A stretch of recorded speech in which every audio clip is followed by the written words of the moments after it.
ভোটদাতা ৰাইজক আমি আহ্বান জনাব বিচাৰিছো, আমি যি ৪৭ বছৰীয়া অপৰাধৰ বিৰুদ্ধে যি আন্দোলনৰ যি সংগ্ৰাম আমি গঢ়ি তুলিছো ছিদ্দিক আহমেদৰ সপক্ষে, সেই আন্দোলনত নতুন সমস্যা সন্দেহ হোৱা ভোটদাতা ৰাইজক ২ হাত জোৰ কৰি মই অনুৰোধ কৰিছো, এই আন্দোলনত নতুন সমষ্টিৰ ভোটদাতা ৰাইজে আমাৰ এই আন্দোলনত সহযোগ কৰক আৰু ৪৭ বছৰীয়া অপশাসন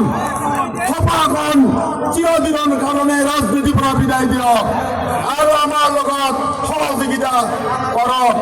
কাৰণ আপোনালোকে নতুন বুলি হয়তো ডক্টৰ নজরুল ইসলামের সন্তান বুলি হয়তো কোনোবাই ভাবিছে মৰম কৰিব, আমাক যি জ্বলা খুৱাইছে, আমি যি সমস্যাত ভুগি আছো সেই সমস্যা সমাধানৰ ক্ষেত্ৰত আমি ছিদ্দিক আহমেদ ডাঙৰীয়াক আমি সমৰ্থন আগবঢ়াইছো। আপোনালোকে চকু মুদি ছিদ্দিক আহমেদ ডাঙৰীয়াক সমৰ্থন আগবঢ়াওক। নিশ্চিতভাৱে নতুন সমষ্টিত উন্নয়ন হ'ব, নতুন সমষ্টিত নতুন বিধায়ক হ'ব। আমাৰ সমস্যা বিধানসভাৰ মজিয়াত উপস্থাপন কৰি আমাৰ সমস্যা সমাধান কৰিব।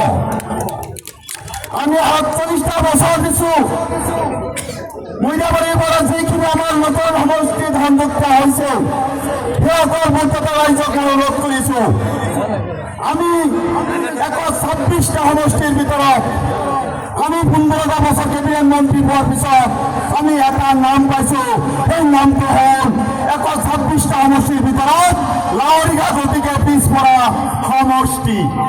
আমি তোমালোকক ৪৭ বছৰ ভোট দিয়াৰ পিছত আমি লাহৰীঘাট সমষ্টি অসমৰ ভিতৰত সকলোতকৈ পিছপৰা নাম পাবৰ কাৰণে লাহৰীঘাট সমষ্টিয়ে হিয়াৰি জাৰি ভোট দিয়া নাছিলে।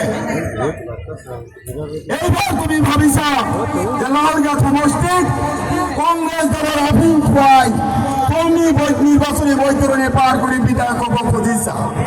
লাহৰীঘাট সমষ্টিয়ে কঁকালত গামোচা বান্ধি এইবাৰ তোমাক এই সমষ্টিৰ পৰা চিৰ বিদায় দিবৰ কাৰণে আজি ঐক্যবদ্ধ লাহৰীঘাট